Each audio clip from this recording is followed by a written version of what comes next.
are the cooling pipes that keep it cool. These are the xenon arc lamps, or mercury vapor, and they emit the light. They reflect off these reflectors, they bounce off of this, and all this light goes. This is a cross cutaway view of the underneath of the array. This is what it's called, an array of xenons. So when you hear the word array, we're going to get a little later, this is the whole trick. If you understand that spinning thing I'm going to talk about, this is it. This is a cutaway view of this, and it's just amazing, and we're just going to jump into it. Let me read. I'm just not going to read this whole thing. You can do this yourself as well. Let me touch on some key things that just unlocks this whole thing. To be used to simulate not only sunlight, but earthlight and moonlight.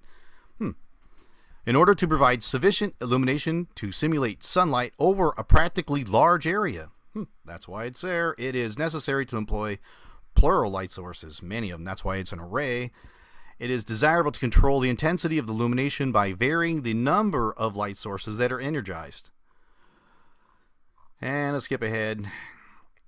Here we go. See this little arrow? This is it. This is going to blow your mind, and we're going to stop. The array of light sources included in the simulator below. Figure 4. Okay, figure 4. What's figure 4? Let's go back to figure 4. Right here. Okay, that's just a cutaway piece. And there's actually another one in there as well. So be back to the main. We're going to be talking about this piece right here. Figure 4 is a cutaway of 34. One of the components of 34. What is that? This is where it gets good. Don't miss this one. It is in a large cross-section of the plurality of hyperboloids of revolution. That means it's going around and around. You want to know what that is? Well, let's just watch a quick video of what a hyperboloid of revolution is. So here we go. This is a hyperboloid of revolution.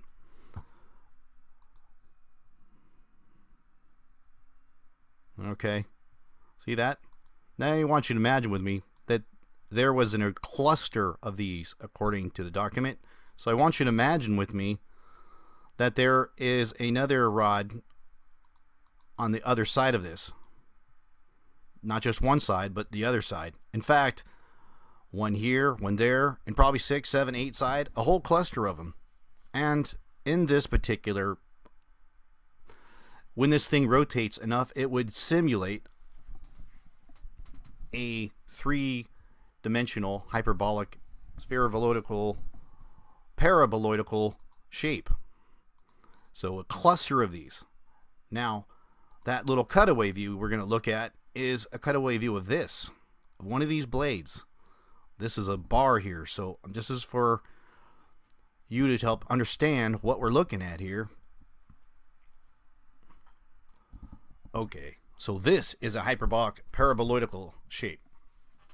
When it spins around fast enough, you get this shape. So, remember those little blade bars things we saw spinning around and around? Well, those are the highly reflective blades that are spinning around and around. They got to be like not just 2, 4, 6, or 8, probably 16, or a cluster of them like it said in the document. Here's the interesting part. So the thing is spinning along the axis of this arrow. The light that's going to be directed is going to be hitting this between those blades. The extra light that comes out that makes it between the light blades comes out on both sides of this thing, as we're going to see in the diagrams. So just like we see these beams of light coming out are actually off the edges coming out of the sides of the hyperbolic paraboloidal shape. And that's exactly what this is. And we see 2 beams, one from each side of the blade. Now, Scott Sion captured this image with his own camera. Let's look and observe what he caught. It's pretty crazy. I'm going to let them play the audio as well. Taken some daily pictures of the sun, and this is the first time that I have ever gotten this type of effect. I took a few of these still photographs and consulted with Dr. Elbers, and she was pretty thrown back at what we're seeing. Okay, so I'm going to mute that, but I also, not that we don't hear from lovely Scott, but I need to talk. So I want to point out some interesting nature of the light that we have. Let me pause this right at any one of the points along this video. I'm going to show that you can clearly see the hyperbolic shape. And what we're looking at here is sun from the sun simulator pointing straight at the hyperbolic shape. Like we see here, the light is entering into one side of this hyperbolic spinning blades, forming this shape, and the remaining light that gets trapped between the blades comes out these sides coming off of these beams of light. We see those are the spiraling cones of light. There's two of them because there's two sides to each blade. Now, let's continue. And once again, we see footage from around the world of these hyperbolic paraboloidal shapes. A bent camera. In fact, we get to see it flashing across the camera in slow motion. If you haven't seen the slow motion, you can go back and see it again. Those spiraling cones of light, you could see there's nobody behind them. There's nobody smoking, vaping. You'll even watch this in slow motion and notice that smoke, vapor, breath, it doesn't matter. It all goes up. It does not spiral. It does not go down. And it does not move at the speed that this is moving at. No way. Let's just keep watching. I'm going to slow this down. So this is full time. How fast this thing is spinning. It's got a rotation speed. Again, here we look at these cones of light are from the sides, coming out the sides of that paraboloidal shape. And we even get to watch it move across the screen. Did you miss that? That was real-time speed. That's how fast it is. You tell me, what kind of smoke moves that fast? I had to slow this down, quarter speed. Look, let's watch that again. Don't pay no attention to this little lens flare bouncing around. It's a camera. Did you see that spinning? And you're going to see it again. Right there. Let's play that one again. I showed this so many times. The spiral there. You see that? Unbelievable how many people want to say that that's smoke, breath, or vaping. Sorry. That's your spiraling cones of light. Got more proof? It just keeps coming. So, let's look at some more evidence of this. Okay, so let's go back over the sun simulator patent. So what we're looking at is a cross view of it. We're looking at this. These are round lenses. And according to the document, this is 25 feet in diameter. And this is 30 inches. Actually, this is 30 inches. And we get to see... Actually, let me go to the highlighted copy. I had to go and re-highlight this.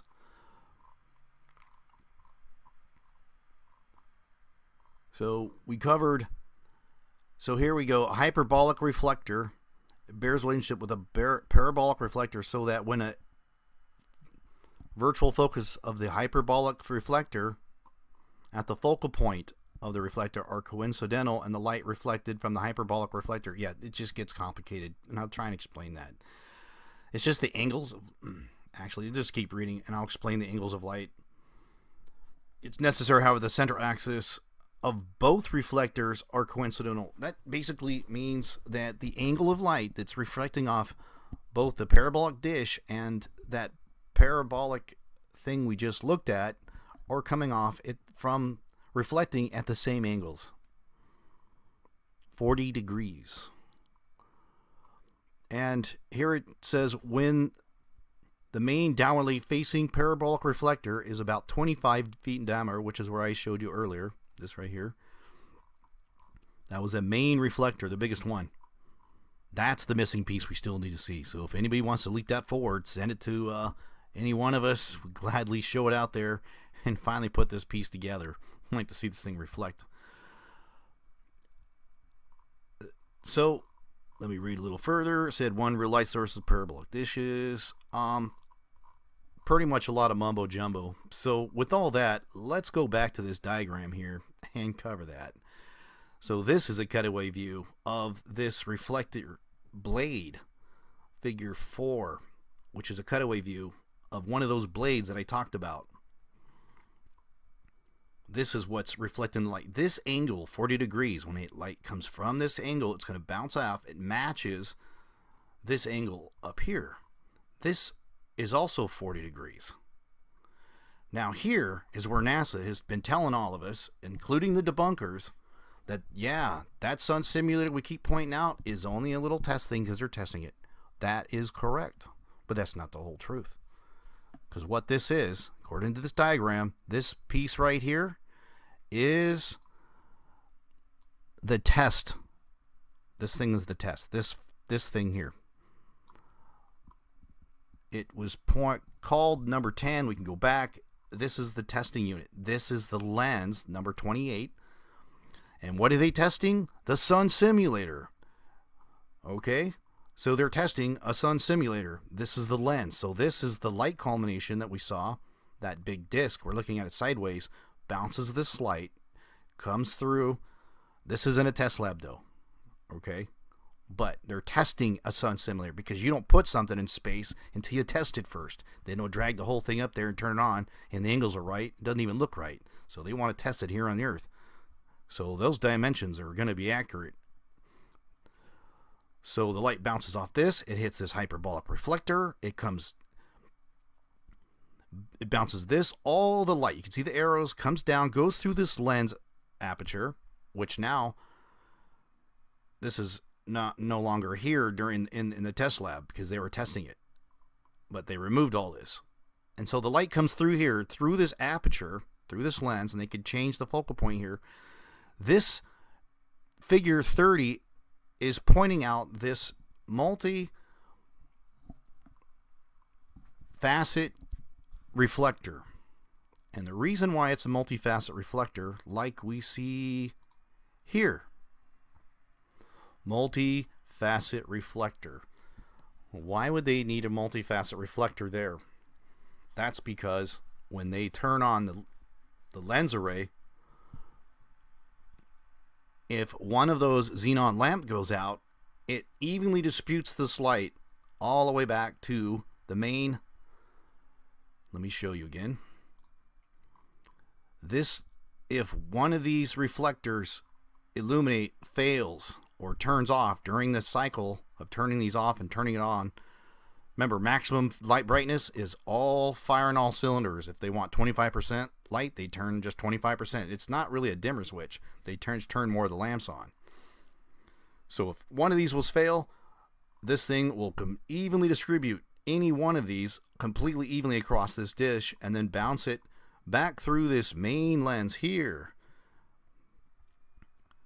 Okay, now this is that was the test lab version. Here is the working version. Now they removed the whole test facility. Now they got the thing out here and moved this thing forward and put the reflector dish up here. Now this reflector, we have missing this puzzle all right here. But now we know how this thing works. This is a spinning, what did I call that thing? Rotating. So here's the whole thing. A plurality of hyperboloids of revolution. Now it took this figure 3 is a fragment of the bottom view of the array of light sources. So there's your whole key. When I saw that, I was like, holy smokes, we got him. That's exactly what we're seeing. And so let's look at some more evidence of this parabolic effect. Look at that. Here's our parabolic effect right there. And here we see the sun sideways. This thing's spinning sideways right here. And we got more where that came from. Let's look at a sun simulator from the space station. Actually, let's look at this spinning disc once again, and now knowing what you're looking at. This is Zion Warrior Channel, seeing the spinning disc. Not a disc, a spinning wheel that's got, like I showed you in that diagram. No, that's another component. I only know the shape of it and why it reflects light the way it does. We don't have actual pictures of it, but the evidence on the ground certainly supports it. So many debunkers want to say that that's an artifact in the camera, and cheap cameras have been manufactured to do this. Here, look at this. There's your hyperbolic effect right there. It's showing up on people's homes as well. Hyperbolic squares.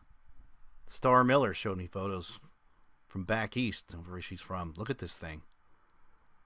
He's looking right at that dazzling mirror. Wow. Look at this one. There's your two blades coming off those spiraling cones of light as they come off the edges of those blades.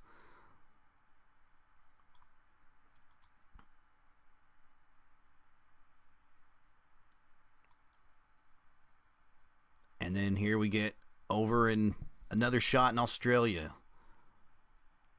There we can almost make out the axis of this thing is spinning at this angle on this side of the Earth.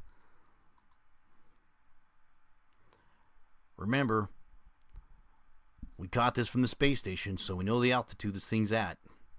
I don't think it's mounted on. I think they repair from it. Unless they've got a second space station that flies around 17 times around the Earth. And check this out too as well. We could see, let me pause this. Sometimes I pass across. That black dot actually appears on this car and on this sign. And as it proceeds to go through the intersection, we look at this spiral, looking at that hyperbolic. I know it's a mouthful, right? And here we see it with a lens in front of that spinning hyperbolic mirror. Think of it as like a turbine. Looks like kind of a jet looking thing, as this thing is spinning pretty quick. And then it creates this.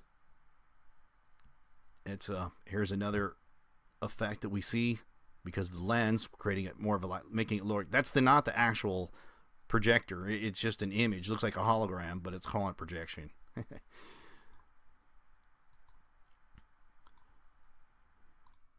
So let's see what this looks like from the space station and some other footage. Look at this electron beam, right?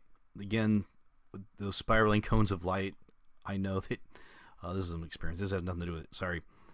Here's some footage from the International Space Station. Again, we see the light coming from both sides of this as well. And look at this thing turn off and on as well. Look at that sun. I mean, what is that? Right? It's on a giant hydraulic arm too, just like we saw in Donnie from Daytona's footage. Look, there's the sun rising. This is all messed up, man. What is this? Right? I mean, this is like almost a missing piece of the puzzle.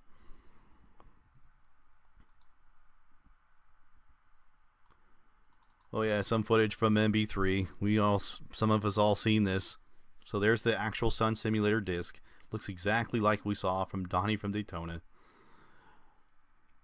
And look what else we got. Oh yeah, here's some juicy stuff here, man. What do you think about that? Remember that hyperbolic mirror stuff? Look at this. These are showing on people's homes. Oh, that was my son. Look at this. This showed up on Matt Man's house. Thank you for that footage. Here's some footage of the sun simulator coming up and showing the black dot on the water. Now the real sun's still there, of course. Okay, this is in front of the sun at a much lower altitude. This is in a heliosynchronous orbit. I also want to point out, right here at this point, we all see the sunrise like this. The yellow sun is the real sun. The white sun's the fake sun. As it rises, it pretty much turns completely white. What's wrong with the real sun? Well, it's losing its light. The sun simulator is only creating light, not heat. The heat still comes from the true sun. It's still there. It's not that bad. So don't imply that I was saying that this is there. Here's footage from Matman showing his house, and you don't take footage from something weird. You've been here the whole life and you see X's show up. Look at hyperbolic images. Look at this one. See that? Perfect. It's spinning, and if your house is in line with this thing, you get this reflecting off houses. And it's pretty hot too, by the way. Spiraling cones of light. Remember this footage. There we go. This was on time lapse. And I showed so many times before that this Australian camera has been offline since July. Why would they do that? Look at the shape. It just shows you the curvature. Each one of those blades has like a multifaceted along its blade as well. I'm showing you what that looked like along those blades. There's two beams because, see, eye has to be each side of the blade. Let me pull that up again to show you why we even get this feature. See how like the lights all split up there? Watch this. So that is a cutaway of this right there. That's what the sides of those blades are made, like the surface, like we see the surface of that, those guys in NASA. Keep going back and forth. I've got so many photos open on this thing. It's kind of hard. We go back down in this document here. Again, remember, figure 4. And we go, figure 4. It is a large cross section of the plurality, the hyperboloids of revolution. And you can look that up on the internet, and it's doing just what I showed you. That's things spinning around. But it's a cluster of them. It's not just one going around and around. It's probably like 8 of them or 20 of them, depending how big it is. It, judging by the size of the document, we kind of do a proportion. We can figure this out. It's not that hard. Let me open up that document again. So, according to the document, this was the test lab to test the sun simulator. I mean, we can go back and read verse 10 or part 10 right here. This thing is 30 inches across. Okay, it says it right there. And this is 25 feet across. So how big would this little thing be? If this is, that thing's actually pretty small. So if we got this tiny little thing, if this is to scale, that thing's pretty small. So it's just a tiny little hole. I mean, it's 30 inches. I mean, maybe it's not to scale, but it said 30 inches there, so it must be pretty accurate. Okay, remember I talked about this. It does say environmental test chamber 10, okay? And we go back here, and we see what looks like exactly like the sun simulator in the test chamber with the spinning thing outside. So it's testing, and with the lens in front of it, to take all this accumulated light, focus it down this beam, and create a sun simulator on the back side to test the sun simulator. Did you get it? Did you see how the NASA wants to spin that? They're acting like they created a sun simulator to test stuff in the sun, like it's in the sun. No, they use the tests. This is the test sun to test the sun simulator before they used it. I mean, think about it. I mean, why would you know? You're not going to put some billion-dollar thing up in space if you don't test it first. So, yeah, so they told you it's just to test the sun simulator. No, it's to test the sun simulator. It's not a sun simulator to test things in the sun. You see the wordplay with these people? Wow. So let's play. Let's just check out Scott's footage again. He got that perfect angle on a nice clear day. No wonder they chemtrail the lights out of this thing so they don't want to see this this paraboloidal thing. And look very careful at this. See how the beams of light are coming off at angles? I mean, what sun does that? What's coming this way and this way? It's coming off at perfect angles. I mean, it should be coming straight at us. Why is it coming off at angles? That's just bizarre, right? Yeah, amazing. Look, let me show you one more. This one here still amazes me that nobody really seems to care about. Let's look at, again, this spinning X that deserves all the attention of the world.